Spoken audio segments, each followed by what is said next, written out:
WhatsApp guys, selamat datang di animasi Donghua Spoiler. Oke, bagi teman-teman yang baru join atau baru bergabung, jangan lupa klik tombol like-nya dan tombol subscribe-nya ya, jangan lupa. Oke, sebelum kita memulai video ini, kita jangan lupa untuk seruput kopinya, kencangkan sabuk pengaman, mari kita mulai.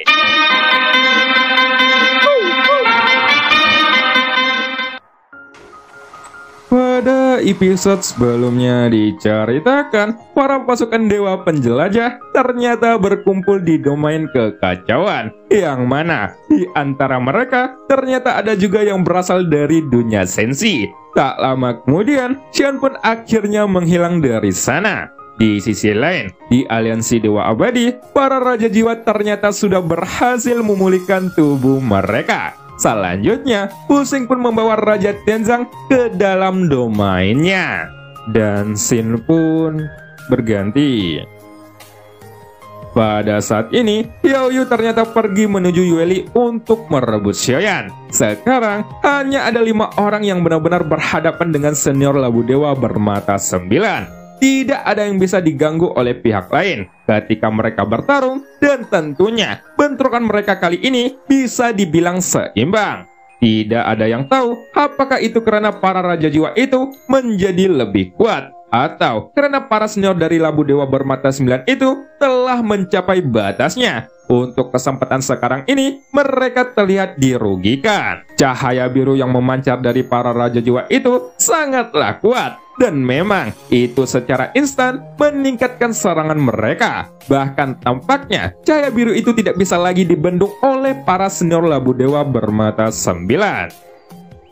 Ah, sialan, cahaya biru ini benar-benar menekan kecepatanku, ucap sosok senior Si Linjun dengan sangat kesal. Jelas dia tidak menduga bahwa para Raja Jiwa ini akan bangkit kembali dan telah mengungguli mereka dalam pertarungan selanjutnya. Di sini terlalu banyak konsumsi dan tidak ada isi ulang. Jika ditempatkan di dunia tanpa batas, aku bisa menyelesaikannya sendiri, ucap sang pendekar pedang yang berdiri di sana. Tentu saja dia tidak bermaksud untuk menunjukkan kelemahan, tetapi memang memiliki keberatan. Lagi pula, mereka bukan makhluk yang berasal dari dunia sensi. Jadi, mereka tidak dapat mengisi kembali kekuatan mereka dan terpaksa harus mengatur penggunaannya jika mereka masih ingin bertarung. Haruskah sang malaikat kematian melepaskan segelnya dan meminta mereka untuk mengambil tindakan terhadap jiwa darah itu untuk mengisi kembali energi, ucap salah satu senior yang menggunakan transmisi suara, seolah-olah hanya mereka yang bisa mendengarnya. Bahkan terlihat bahwa sang dewa kematian itu yang sangat bertekad untuk mengungguli semua orang pun hanya bisa menggertakkan giginya dan terus bertahan. Ada total 9 senior dalam Labu Dewa bermata 9 itu. 6 di antaranya telah muncul sekarang, dan tersisa 3 yang belum menunjukkan diri. Namun nyatanya ada sosok lain di sampingnya yang memang tidak ada yang menyadari keberadaannya. Apakah kali ini dia mati? Mengapa aku tidak bisa merasakan gejolak energinya sama sekali? Jika aku melarikan diri, sekarang waktunya memang tidak terlalu buruk, ucap sosok itu yang ternyata dia adalah Yusuan. Sudah lama sejak Xian berubah menjadi tubuh kaca berwarna biru, dan sepertinya semua orang terus melindunginya. Sekilas, situasinya terbentuk terlihat jelas. Belum lagi, sosok Yusuan telah hidup selama beberapa tahun yang tidak diketahui. Tapi sepertinya semakin lama dia hidup, maka akan semakin kepintaran yang dia miliki berkurang. Beberapa kebodohannya tidak dapat terhapus oleh waktu, bukan karena keraguannya, tapi karena Xiaoyan bahkan dia tidak tahu mengapa menjadi seperti ini. Tetapi ketika Yusuan melihat orang-orang kuat yang tak terhitung jumlahnya, dia tahu bahwa sekarang sedang berperang dan pihaknya sedang dalam kondisi yang terpuruk. Tuanku, bagaimanapun aku juga sudah melihatnya dengan mata kepala sendiri. Dan tuanku bahkan tidak melakukannya sekali atau 2 kali. Jadi, cepatlah bangkit, ucap Yusuan. Tampaknya di matanya, sang dewa tertinggi adalah orang yang sangat kuat. Itu merupakan sebuah eksistensi yang dia tidak pernah berani diprovokasi oleh siapapun. Dan setiap orang bahkan menundukkan kepalanya dengan patuh ketika melihatnya. Maka dari itu, misteri tersebut sudah dipenjarakan di sebuah ruang hitam kecil oleh Xiaoyan sejak Yusuan tahu bahwa Xiaoyan adalah seorang reinkarnasi sosok kuat dan tidak butuh waktu lama baginya untuk menjadi pengikut Xiaoyan. Jelas, rasa takut itu telah lama terkubur di dalam hatinya, dan Yusuan selalu merasa bahwa Xiaoyan pasti menyembunyikan kekuatannya, atau Xiaoyan yang dilihat dari di depannya ini mungkin hanyalah avatar. Tentu saja, ini semua hanyalah tebakan Yusuan, dan dari sudut pandangannya, opsi kedua memang masuk akal. Meskipun tubuhnya ini sangat langka, itu tidak sepenuhnya kuat. Jika aku benar-benar pergi, aku khawatir aku akan sulit untuk melarikan diri di masa depan. Jadi, lebih baik aku berjudi, gumam Yusuan di dalam hatinya. Dengan kekuatan avatarnya ini, mari kita lihat apakah aku bisa berteman dengannya. Maka, dengan keberadaan seperti itu, setidaknya lebih baik berteman daripada menjadi musuh. Itu akan lebih menguntungkan, gumam Yusuan kembali di dalam hatinya.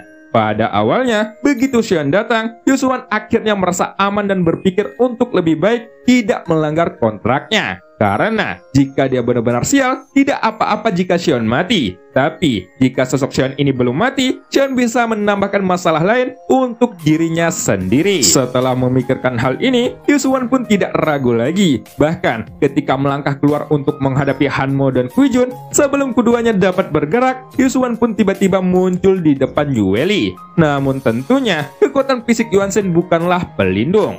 Lalu, Hanmo dan Guijun juga memiliki bentuk tubuh yang sama. Tapi, itu hanyalah penampilan sepihak. Dan terlihat bahwa mereka berdua akan menyerang tanpa ragu. Tidak peduli siapakah sosok Yusuan ini. Dan juga, mereka tidak peduli siapa yang berdiri di depannya sekarang. Entah itu seorang pemimpin atau orang kuat sekalipun, mereka akan menghabisinya.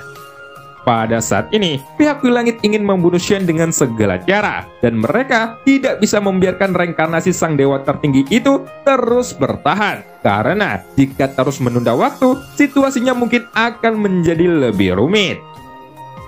Tampaknya, untuk ketakutan semacam ini, hanya 10 Raja Jiwa yang telah mengalami penindasan dari sang dewa tertinggi, yang dapat memahami kengerian sebenarnya. Itu benar-benar membuat mental dan kekuatan mereka jatuh ke titik yang paling rendah. Tapi sekarang, sang dewa tertinggi sudah tewas. Jadi, kini mereka tidak akan memberikan Xiaoyan kesempatan lagi untuk tumbuh menjadi lebih kuat. Jika tidak, semua kuil langit pasti akan dimusnahkan. Setelah mereka menelan pil biru, pandangan mereka meledak dengan cahaya biru yang suram. Dan sepertinya mereka sama sekali tidak memperdulikan keberadaan sosok di depannya, yaitu Yusuan. Kemudian, senjata pun langsung muncul di tangan keduanya. Itu langsung diselimuti dengan kekuatan yang mengerikan. Ketika mereka tiba-tiba bergerak, Yusuan pun tidak mau kalah. Dia segera mengepalkan tinjunya. Saat ini, dia harus berurusan dengan Hanmo dan Guijun sendirian, dengan mengandalkan kekuatan Yuansen bintang 8 untuk menghadapi mereka. Sebenarnya, itu seharusnya tidak sulit. Dan bahkan, dengan kekuatan tubuh fisik ini, selama Yusuan serius dalam bertarung, keduanya belum tentu layak untuk menjadi lawan Yusuan. Namun saat ini, Hanmo dan Guijun menelan sebuah ramuan misterius yang membuat kekuatan mereka meningkat tajam. Terlihat bahwa semua serangan yang mengandung cahaya biru itu tampak sangat mengerikan. Dalam sekejap mata, Yusuan pun melemparkan beberapa pukulan berturut-turut. Tapi, tanpa diduga, ketika kedua belah pihak bertabrakan, Yusuan dengan kekuatan fisiknya yang kuat, dia ternyata unggul dan mampu menjatuhkan mereka berdua kembali. Namun, selama konfrontasi singkat ini, lengan Yusuan tiba-tiba memiliki cahaya biru di beberapa titik. Itu melekat pada lengannya seperti racun dan tidak dapat dihilangkan dengan cara apapun. Sialan, ini ternyata racun, ucap Yusuan yang menyadari bahwa kulitnya berubah. Sebelumnya, Mingyou juga menggunakan racun untuk menghukumnya sekali. Jelas, bagi Yusuan sudah ada rasa kebencian mendalam tentang masalah racun ini. Cahaya biru sudah melekat pada tubuhnya, dan segera ia pun memiliki firasat buruk. seolah-olah itu melemahkan kekuatan tubuh fisiknya yang hebat. Tapi, meskipun si kakek legend ini bergerak mundur, ia tidak memiliki rencana untuk melarikan diri. Akan tetapi, karena Yuswan tidak menemukan adanya penyebaran racun, hingga akhirnya ia merasa cukup tenang. Hanya saja, meskipun kekuatannya telah melemah, tetapi itu tidak sampai pada titik di mana tidak mungkin baginya untuk bertarung. Kekuatannya memang cukup aneh. Jika mereka menjadi bawahan tuanku, orang-orang ini bahkan lebih buruk dariku, ucap Yuswan yang sempat-sempatnya melemparkan hinaan. Dan bahkan sekarang, Yuswan merasa bahwa dirinya adalah orang yang paling hebat.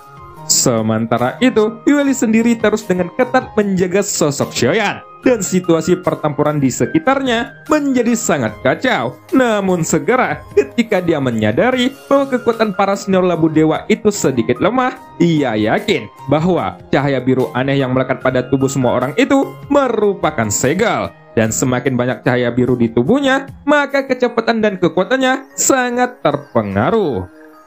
Sungguh, cahaya biru yang mengerikan. Itu memiliki efek penekanan yang sangat kuat, gumam Yueli sambil mengerutkan dahinya. Dan dia terus memegang sabit kematian dengan erat di tangannya, karena dia mungkin juga harus memberikan serangan. Jelas, karena ada beberapa raja jiwa yang telah menerobos, membuat Yueli harus terus berhati-hati.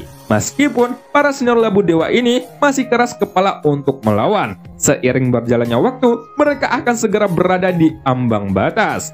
Untungnya, Mingyou diam-diam mampu melepaskan serangan berkali-kali, dan tindakannya itu hampir tidak menunda pertempurannya sampai sekarang. Saat ini, sang dewa kematian masih bertarung melawan Tianjun, dan sepertinya terlihat bahwa Tianjun juga tidak bisa menyingkirkan sosok dewa kematian itu untuk sementara waktu. Namun selain Tianjun, raja jiwa lainnya benar-benar unggul dalam hal kekuatan. Setelah menembus pertahanan sepenuhnya, mereka semua pun mulai bergerak maju dengan kecepatan penuh untuk mendekati Yueli. Meskipun seluruh tubuh Su Lingjun dan si pendekar pedang gila sudah ditutupi dengan cahaya biru, mereka tetap berusaha untuk memblokir bagian depan. Tapi karena mereka sudah terluka parah, kecepatan pemulihan mereka pun turun tajam karena cahaya biru yang aneh ini. Sialan, itu menghabiskan terlalu banyak energi. Aku khawatir kita tidak akan bertahan lebih lama lagi, ucap Su Lingjun yang memarahi pendekar pedang gila secara diam-diam. Sementara itu, meskipun si pendekar pedang gila ini tidak berbicara, ia hanya menunjukkan kotak pedang di belakangnya, dan bayangan pedang pun terus melesat keluar. Apakah kamu tidak bisa menikmatinya? Orang tua ini sudah lama tidak merasakan tantangan seperti ini. Jika semakin sulit, maka akan semakin menyenangkan, ucap si pendekar pedang gila, dan terlihat bahwa kegilaan di wajahnya tidak berkurang, tapi malah meningkat. Meskipun situasi sekarang ini tampaknya akan menjadi akhir dari pertempurannya, si pendekar pedang gila itu tidak berniat untuk mundur, dan dia siap untuk bertarung dengan segala cara. Sekarang, setelah kamu mengatakan seperti itu, aku menjadi sangat tertarik. Kalau begitu, kita harus menyelamatkan nyawa anak ini. Jika dia benar-benar tewas, kita tidak akan bisa hidup bebas. Sungguh, aku tidak ingin bersembunyi di dalam labu itu sepanjang waktu, ucap Su Lingjun sambil menyeringai dan melirik pendekar pedang gila itu. Jelas, Su Lingjun juga merupakan orang yang pantang menyerah. Bahkan, detik berikutnya, darahnya pun tiba-tiba menyembur keluar. Lalu, sepertinya si pendekar pedang gila, matanya juga berangsur-angsur menjadi gila. Kemudian, bayangan pedang pun melesat dan perlahan membentuk formasi pedang. Lalu dengan cepat, itu menyelimuti beberapa sosok yang sedang menerjang Yueli. Su Lingjun juga mengayunkan pedang gandanya dengan kecepatan penuh hingga menutupi area seluas ratusan kaki. Hei, gadis rubah ekor 9, biarkan mereka memperhatikan kecantikanmu, ucap Su Lingjun sambil berteriak. Dan segera dari arah lain, sosok rubah iblis berekor 9 pun menggoyangkan payudaranya yang menggoda yang berbentuk melon itu. Setelah beberapa gerakan, rubah iblis itu pun langsung berdiri tegak. Dan sosok yang bergegas menuju Yueli pun tiba-tiba mengalihkan pandangan mereka pada rubah yang bahenol itu. Dan juga ada kedipan manja di matanya. Tetapi karena teknik pesona itu telah digunakan kepada mereka beberapa kali, maka efeknya hanya akan semakin buruk. Dan jangka waktunya jelas menjadi semakin berkurang. Tapi, meskipun begitu, ini juga merupakan perlawanan keras kepala dari sikap rubah iblis ekor 9. Mereka hampir mencapai batasnya, karena kekuatan mereka sendiri telah terkuras dan tidak ada penambahan energi. Jadi, semakin banyak para senior itu bertarung, semakin lemah pula mereka jadinya. Setelah periode kendali pikiran yang singkat ini, para Raja Jiwa itu bahkan tidak memperhatikan sang pendekar pedang gila yang bergerak ke arah mereka. Dan segera, Raja Jiwa itu pun langsung melesat untuk mengalahkan si rubah iblis. Adapun sosok rubah iblis berekor 9 ini, meskipun dia juga berani berdiri di depan mereka dengan ceroboh, pada akhirnya tubuhnya pun langsung berubah menjadi garis darah dan melesat ke belakang bersama yang lainnya. Sementara itu, Yusuan tampaknya benar-benar tahu bahwa dia akan bertemu dengan kelompok kuat seperti ini. Jadi, dia meminta agar selalu mengambil kesempatan untuk pergi. Dan secara obsesif, ia memuntahkan seteguk darah yang digunakan sebagai pelindung. Pada saat yang sama, Hanmo, Yiyuan, Kuijun, dan Lijun semuanya telah tiba di depan kelompok Shoyan. Dan para Raja Jiwa ini mengepung posisi kelompok tersebut dari segala arah. Dengan aku sendirian di garis depan, aku khawatir aku tidak mungkin untuk menghentikan mereka. Hei, Yueli, aku tahu kamu keberatan dengan situasi ini. Tapi, aku pikir kita tidak bisa menunggu lebih lama lagi. Kamu bisa melakukannya dan membawa dia pergi dari sini. Ucap Yusuan sambil melirik dan berkata kepada Yueli dengan suara rendah. Detik berikutnya, sosok Yueli pun mengerutkan keningnya, dan dia hanya menatap Yusuan dengan dingin. Jelas, dia tidak mengerti mengapa aki-aki ini memberikan perintah untuk mundur, yang padahal dia sendiri sudah sangat rentan terhadap serangan para Raja Jiwa itu. Mata yang familiar tersebut benar-benar mengingatkan Yusuan dengan sosok Shoyan, dan gadis ini juga dipanggil iblis kecil oleh ayahnya dulu. Pantas saja tatapan penuh kebencian ini begitu akrab baginya, dan Yueli masih tidak berani meninggalkan Shoyan meskipun hanya dalam setengah langkah. Namun, di sisi lain, situasi kekacauan ini menjadi semakin meningkat. Mata 8 Raja Jiwa itu sudah meledak menjadi cahaya biru, dan mulut mereka juga menghembuskan udara biru. Bahkan sepertinya mereka yakin bahwa pihak Langit pasti akan menang. Sementara itu, semua senior dari Labu Dewa Bermata 9 sudah dikalahkan. Dan sekarang mereka semua lebih memprihatinkan. Lalu, dimanapun Yueli berada, dia dapat melihat ke-8 sosok yang melayang di udara. Dan Yusuan yang ada di sampingnya pun sudah berwajah suram. Aku sungguh menyesalinya. Aku benar-benar harus melarikan diri dari tempat sialan ini, gumam Yusuan di dalam hatinya. Dan kali ini, ia merasa sudah membuat keputusan yang buruk bagi Shoyan. Pada saat ini, 8 Raja Jiwa terus menatap Yusuan dengan pandangan tajam. Mereka tampaknya sudah menemukan mangsa baru, dan karena memang cahaya biru di lengan Yusuan belum menghilang, maka jelas akan sangat sulit untuk menghadapi mereka. Jangan khawatir, jika kamu mati terlebih dahulu, aku adalah reinkarnasi Pluto. Aku bisa menyelamatkanmu, dan aku tidak akan mengingkari ucapanku ini. Ucap Yueli sambil menyadari bahwa Yusuan akan melarikan diri sendirian.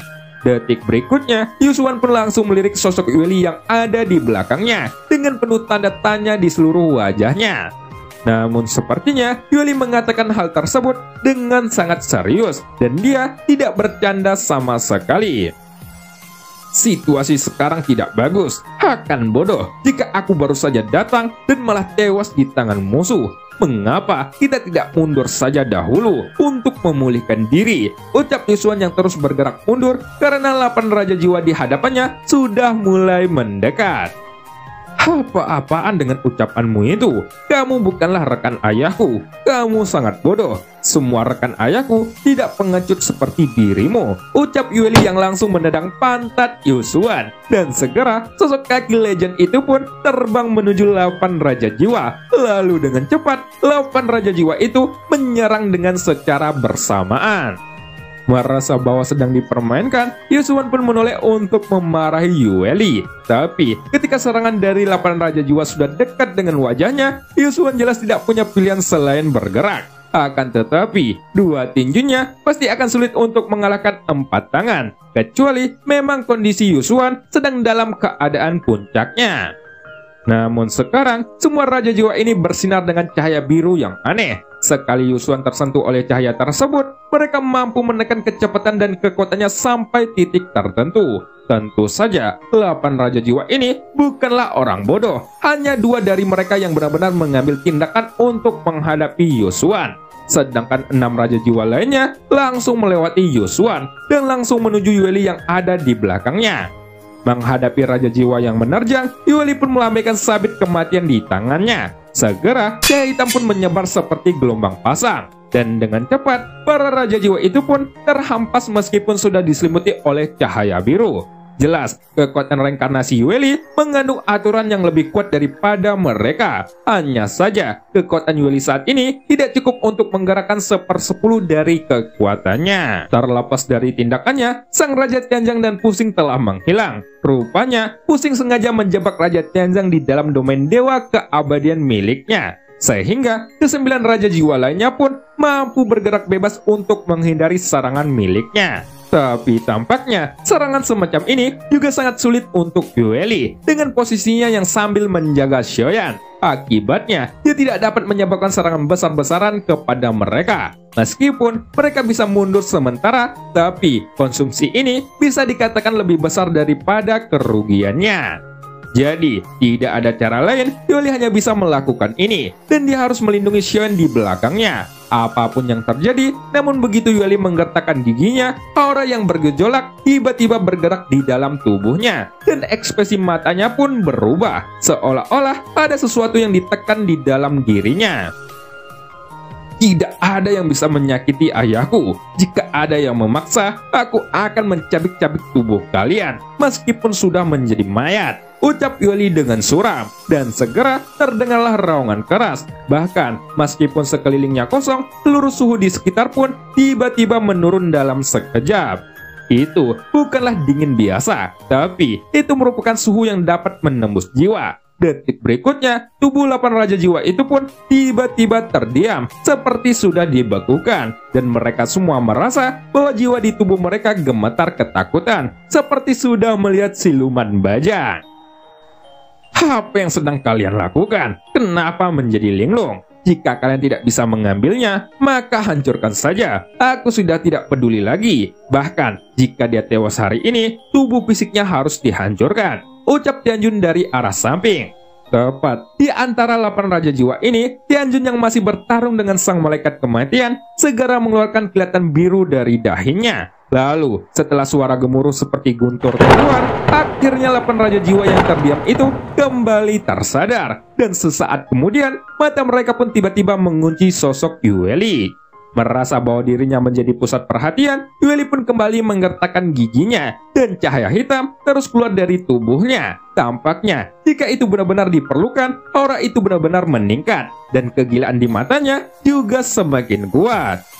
Namun, tepat ketika Yueli hendak menyerang, dia tiba-tiba mendengar suara yang tidak asing lagi baginya. Lalu, dengan cepat, sosok Yueli pun tiba-tiba menoleh ke belakangnya, dan dia menemukan bahwa sosok Xiaoyan muncul di hadapannya, dan itu langsung menariknya mundur, sehingga serangan para Raja Jiwa itu pun dapat dihindari.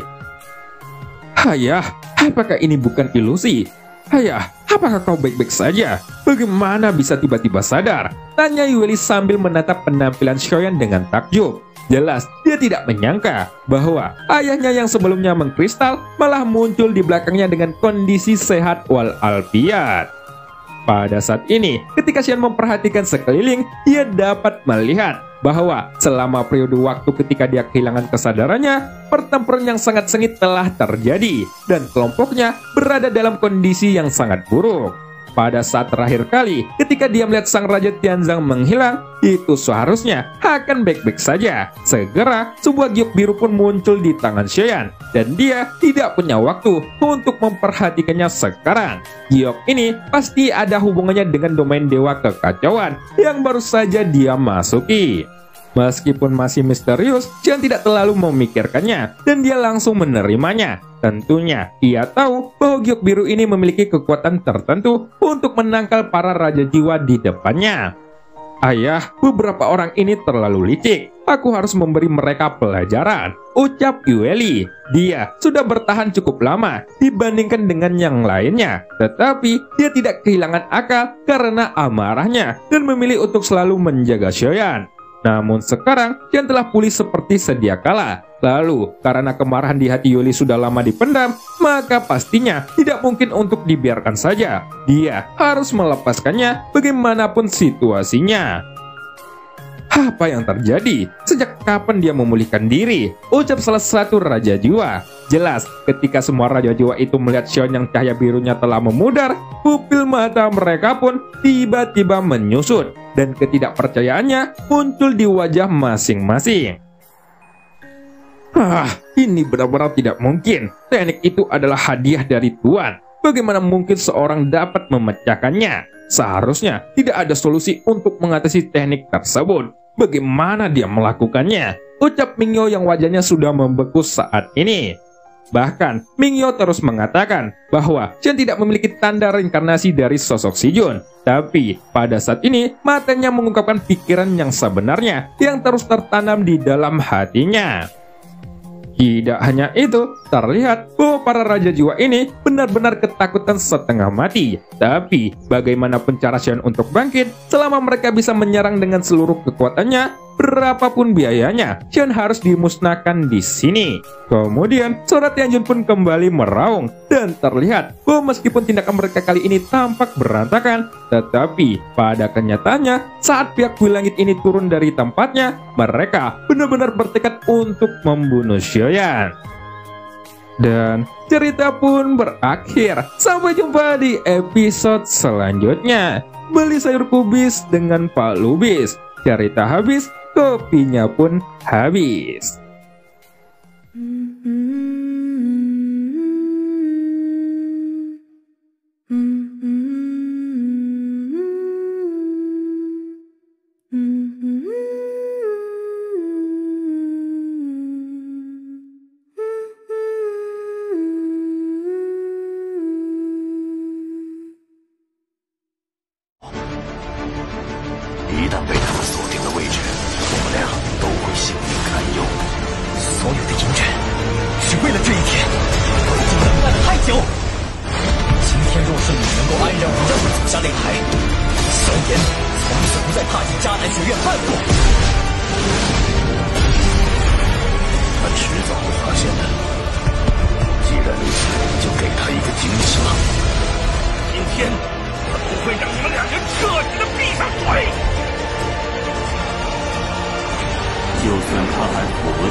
加玛帝国云岚宗，萧炎回来了。